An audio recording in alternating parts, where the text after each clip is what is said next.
name's David the bee farmer and I work in a national forest area of northwest Leicestershire here in the Midlands of England. My tagline is "It's all about the bees," and for me it's mainly about honeybees, but it's also about other pollinators, and all wildlife in the UK is suffering from loss of habitat, which just happens to be their food as well, and there's this big thing called climate change that's affecting us all. And these are pretty big topics and I can't fix them on my own, but I do my bit in supporting the bees. I try to be an advocate for bees and I spread the word to anybody who listen, and in the hope that they can do their small piece to mitigate these larger issues. And there are a huge number of people enjoying nature and want to help it. To quote the Dalai Lama, if you think you're too small to make a difference, try sleeping with a mosquito. So my main focus is honeybees. So I can actively manage them, I can support them.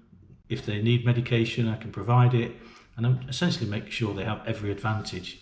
And the work I do with the honeybees also benefits other pollinators, such as bumblebees, butterflies, hoverflies. It's a long list of benefactors, and ultimately it benefits us.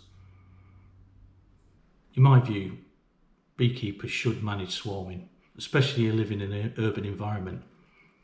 Towns and cities have little in the way of natural homes for bees, and us humans get really nervous of having them living with us. It creates a stress for the homeowner. They don't want to kill the bees, but they can't live with the colony.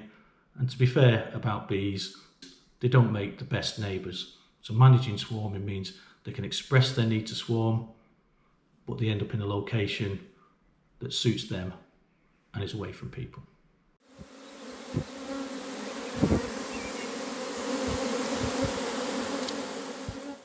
My advocacy takes the form of training of new beekeepers, teaching in schools through the School for Bees schemes, and giving talks to groups like Women's Institute, wildlife groups, social clubs, and we do some work in the corporate sector. It's a varied list. And the talks and the activities go down really well because people are very interested in the subject. And you can find out more about these topics at thebeefarmer.co.uk/education. If you're looking for a more visceral experience, you might come on our colony visits, and they're proving really popular at the moment. You join me, we open up a hive and we inspect it just like any other beekeeper would. And as we go through it, we find out all about their life cycle and some of their secrets. And I find it really rewarding to see people enjoying that experience and making memories along the way. We have lots of parents, couples, grandparents and kids coming along all at the same time, enjoying it together. I could go on about this because I really like it, but we'll save that for another day. The School for Bees project is really dear to my heart. Children, 7 to 9 year old range, and they learn about honeybees and a lot more. They learn about the life cycle, they build a hive, they visit the bees, they harvest the honey, they make the labels, they put the honey in the jars. They learn a lot of soft skills along the way about working together, hand skills, biology, a little bit of finance, food hygiene. It's kind of a rich mix, and the children get a kick out of it, but so do the teachers and the families. I hope this introduction serves to give you a flavour of the things that I do.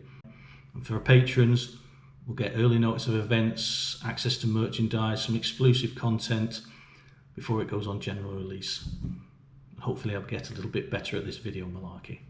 So thanks very much for watching.